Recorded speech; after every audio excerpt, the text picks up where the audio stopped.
Bonjour à tous, on se retrouve aujourd'hui pour une nouvelle vidéo et aujourd'hui je vais faire une vidéo bon plan, conseils et tips à savoir sur Palma de Mallorca. Donc pour ceux qui me suivent sur Instagram, vous savez que je suis allée fin juin à Palma de Mallorca avec ma meilleure amie et donc là on est fin juillet, je me suis dit que c'est le moment pour vous faire cette vidéo et que peut-être elle vous servira.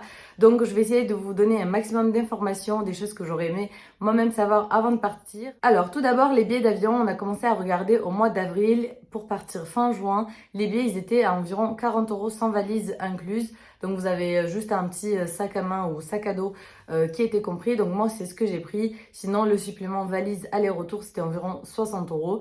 Donc voilà, je pense que pour 2-3 jours de voyage en été, c'est suffisant. En tout cas, ça m'a suffi et je voyage comme ça. Quand c'est des petits voyages un peu courts en Europe et c'est très bien. Donc on a regardé en avril et les billets d'avion, ils étaient vraiment à ce prix-là. Donc dans les environs de 40 € sans valise pour avril, mai, juin, même il me semble même juillet, c'était ces prix-là. Donc pour les billets d'avion, c'est très bien de s'y prendre à l'avance, mais vous allez voir que pour les hôtels, c'est encore mieux de s'y prendre à l'avance. Donc nous, c'était un vol Marseille-Palma de Mallorca et pareil pour le retour. Concernant les hôtels, donc notre vol était à 23 h, donc on savait qu'on allait arriver tard.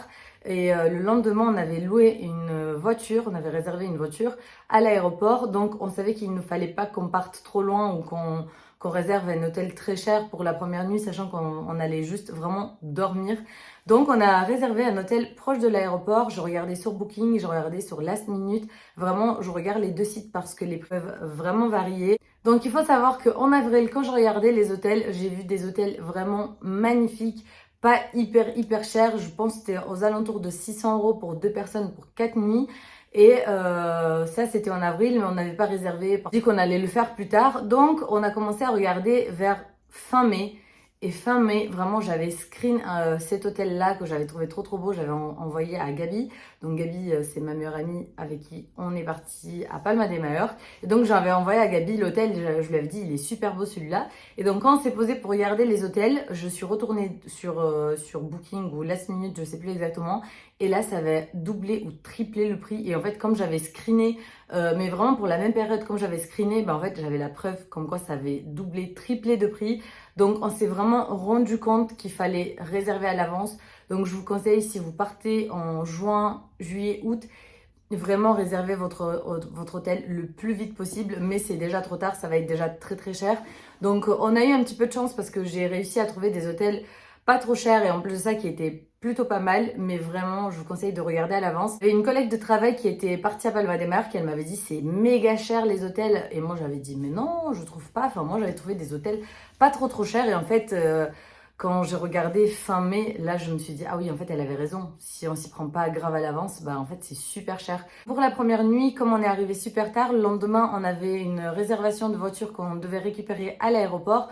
Donc j'ai regardé pour la première nuit un hôtel proche de l'aéroport et j'ai trouvé un petit hôtel. Je vous mettrai le nom en barre d'infos.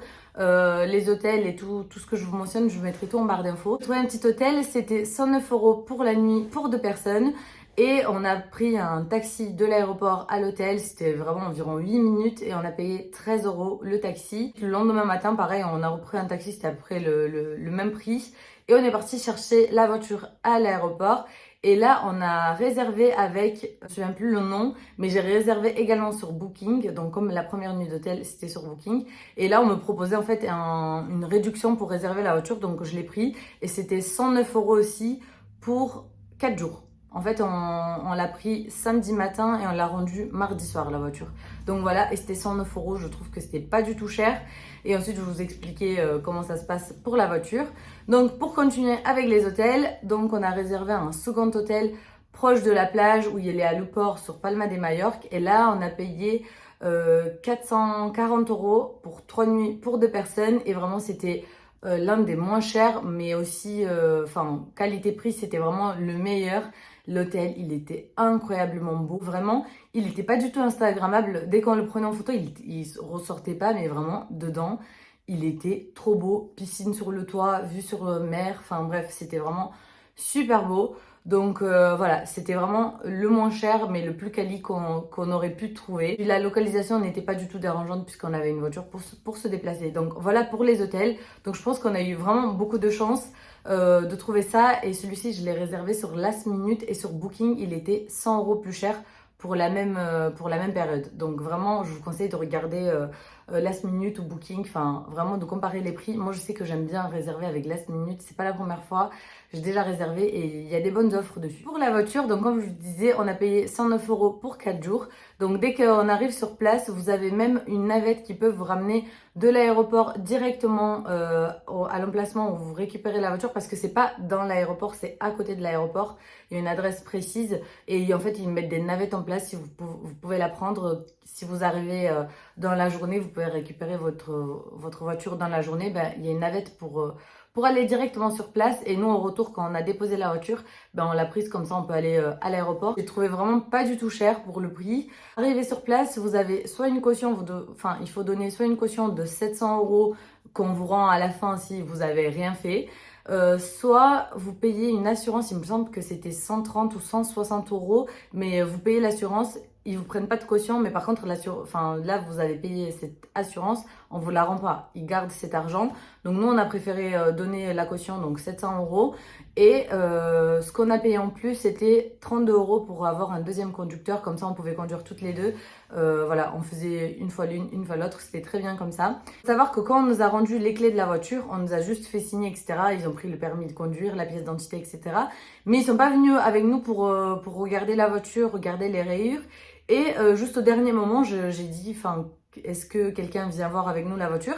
Et ils ont juste dit en espagnol, prenez des photos. C'est ce que j'avais cru comprendre. Donc, arrivé à la voiture, j'ai pris des photos vraiment de toute la voiture. Et vraiment, je vous conseille de prendre la voiture en photo sous toutes les formes. Même s'ils vous font, même s'ils viennent avec vous, ils vous disent, il y a telle rayure, telle rayure. Prenez en photo la voiture, je vais vous dire pourquoi. Il y a aussi une style de caution, je crois que c'était 67 € pour le plein. Mais si vous revenez avec le plein, ils vous redonnent cet argent. Donc nous, quand il fallait la rendre, on est parti passer l'aspirateur parce qu'on avait mis du sable vu qu'on était à la plage, etc. Et on a fait le plein et je crois que ça, on avait dépensé à peu près 35 € d'essence alors qu'on avait fait vraiment, on a fait que bouger tous les jours en voiture. Donc c'était beaucoup plus rentable de refaire le plein. Et en rendant la voiture, enfin en rendant les clés de la voiture, il y a quelqu'un qui vient avec l'iPad et il regarde toutes les rayures qui étaient répertoriées dans leur iPad. Et s'il y a des rayures en plus, ils vous disent est-ce que cette rayure, par exemple, il y avait une petite rayure sur la portière, ils ont dit est-ce que vous avez une photo preuve comme quoi cette rayure, elle était déjà, parce que nous dans l'iPad on l'a pas.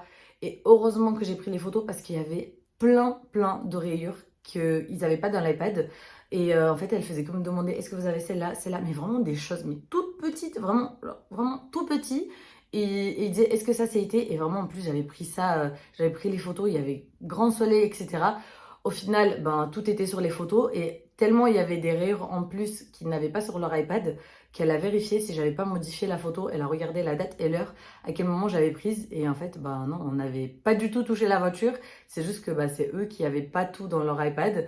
Et voilà, donc tout était OK. Enfin, nous, on n'avait absolument rien fait. Elle a validé comme quoi la voiture est... Enfin, nous, on n'avait rien fait. Elle nous a rendu la caution vraiment dans les... Enfin, 3 minutes après, dès que c'était validé, on a reçu un mail comme quoi la caution, on la recevait et aussi l'argent pour l'essence, qu'on n'avait rien à payer en plus. Donc ça, c'était très bien pour la voiture. Donc je vous conseille vivement de prendre des photos de la voiture sous toutes ses formes. Concernant les parkings pour les voitures, je vous conseille de regarder sur internet. Vous avez des forums où ils expliquent exactement où est-ce qu'il faut se garer ou pas. Juste ce que je sais, c'est qu'il faut se mettre sur les places bleues et vous avez des parcs-mètres pour payer vos places. Et enfin, pour payer la place de la voiture, c'est pas très cher. Sinon, vous avez les parkings souterrains, mais ça, je pense que c'est un petit peu plus cher. Ne vous garez surtout pas sur des places rouges, des zones rouges. Enfin, quand on seul, c'est rouge parce que c'est pour les riverains. On l'a fait vraiment 20 minutes après qu'on soit arrivé. On a eu une amende. Je crois que c'était 35 € l'amende. Donc voilà, pour stationnement gênant. Donc ne vous garez surtout pas sur des places rouges. Ils vous mettent l'amende vraiment directement. Voilà, on avait un petit papier accroché au pare-brise. Sinon, tout le long du port, là où on avait notre hôtel, c'était gratuit. Mais il n'y avait pas énormément de place parce qu'il y a des travaux. Je ne sais pas s'ils font un tram ou quelque chose, mais en tout cas, il y avait des travaux de partout. Et c'était assez compliqué de se garer. Mais finalement, on a eu de la chance. On arrivait à trouver de la place à peu près tout le temps. Et en plus, on avait un hôtel qui était à côté d'une boîte. Enfin, il y avait vraiment plein de boîtes de nuit tout au long enfin, tout le long de la plage. Et donc, à côté de vraiment notre hôtel, la boîte de nuit, elle était comme ça. Donc, forcément, il y avait du monde tout le temps. Concernant les villes, donc vous atterrissez dans Palma de Majorque. Et donc, l'île Majorque, bah, c'est une grande île et il y a plein de villes. Palma, c'est la ville principale où vous atterrissez. Et en fait, nous, enfin, il m'était arrivé quelque chose avec mon appartement, je vous raconterai dans une prochaine vidéo. Je pense que vous voyez que ce n'est pas mon décor habituel, mais je vous raconterai ça beaucoup plus tard, je pense, dans les mois à venir, une fois que toute cette histoire est terminée. Et en fait, donc c'est arrivé le lundi, on a pris l'avion le vendredi, donc vraiment, j'ai complètement abandonné l'organisation de ce voyage. J'étais un peu dégoûtée après, mais vraiment, j'avais pas du tout la tête à organiser le voyage et j'étais même à deux doigts de pas prendre l'avion, quoi. On n'a pas trop regardé les villes, enfin, qu'il fallait absolument faire, mais en étant sur place, en fait, ce qu'on avait fait avec Gabi, c'est que le premier jour, qu'est-ce qu'on a fait le premier jour? On s'est baladé en fait dans Palma et donc on a fait un petit peu le tour.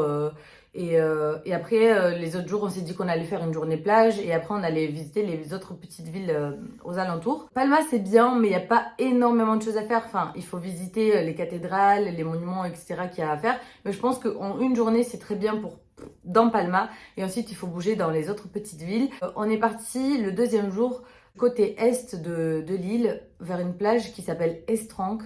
Estranque, oui, je pense qu'on l'appelle comme ça. Et en fait, elle était remplie d'algues. Sur Internet, ça faisait plage paradisiaque, sable fin. Et en fait, vraiment, on était trop déçus. Vraiment, la plage, elle était, mais que ça soit l'eau ou la plage, ça n'avait rien à voir. Internet vs réalité. Vous verrez que c'était pas du tout la même chose. Bref, donc en fait, comme on avait fait à peu près 50 minutes de route et en plus de ça, il faut payer l'entrée pour aller sur cette plage-là parce que vous avez un parking géré par je sais pas qui. Il faut payer l'entrée et attention, il faut avoir de l'espèce. Je crois que j'avais pris en photo combien ça coûtait chaque véhicule, que ce soit les motos, les véhicules, voitures ou camions, enfin ou des choses un peu plus grandes. Je mettrai pareil en photo. Je crois que c'était 7-8 € pour la voiture et j'avais un billet de 10 €. C'était la seule monnaie que j'avais et si on n'avait pas ça, il y avait vraiment rien autour. Vraiment rien, c'était perdu. Je sais pas qu'est-ce qu'on aurait fait. Donc voilà, on avait ce petit billet, donc on a pu aller au parking, mais au final, c'était pas trop. Enfin, on était un petit peu déçus. Et on avait pris à manger avec nous. Donc voilà, vous avez des choses pour acheter sur la plage. Mais voilà, je vous conseille si vous voulez aller à cette plage, déjà renseignez-vous, savoir s'il y a des algues ou pas. Et aussi, prenez à manger avec vous, de l'eau. Au moins, vous avez les choses principales avec vous. Mais après, vous pouvez acheter des choses sur place. Il y a des petits marchands, commerçants sur place avec des bouteilles d'eau fraîche, des fruits, même des parasols. Donc voilà. Les autres jours, on a fait d'autres petites villes et ensuite on était un petit peu dégoûté que le précédent jour, on avait passé la journée sur cette plage-là parce que par la suite, on a découvert des plages beaucoup plus belles, des endroits beaucoup plus beaux. Mais bon, c'est pas très grave. Donc ensuite, on est parti visiter le port Andrax. Je sais vraiment pas comment le dire. C'est un petit Saint-Tropez. Vraiment, c'est trop mignon. Mais vraiment, c'est trop trop mignon. Les restaurants au bord de l'eau, c'est trop beau. Après, vous avez tout type de nourriture, que ce soit des paellas, des tapas, il y a de tout. Mais c'est vraiment trop mignon. Le port, il est trop beau. Les petites rues, elles sont trop belles. Et vraiment, je pense que vous pouvez passer soit la journée ou même aller vous balader dans ce petit port. C'est trop mignon. Donc, je pense que c'est à faire. Et après, vous avez des plages vraiment super claires, trop belles. Donc voilà, je pense que c'est un endroit à aller faire. Ensuite, on est allé dans une autre petite ville. Elle s'appelle Magaluf. C'est une ville où tu fais le spring break, hein. Vraiment, c'est que des hôtels style... ça se voit que c'est des hôtels de vacances. Et tout le monde dans la ville est en maillot de bain.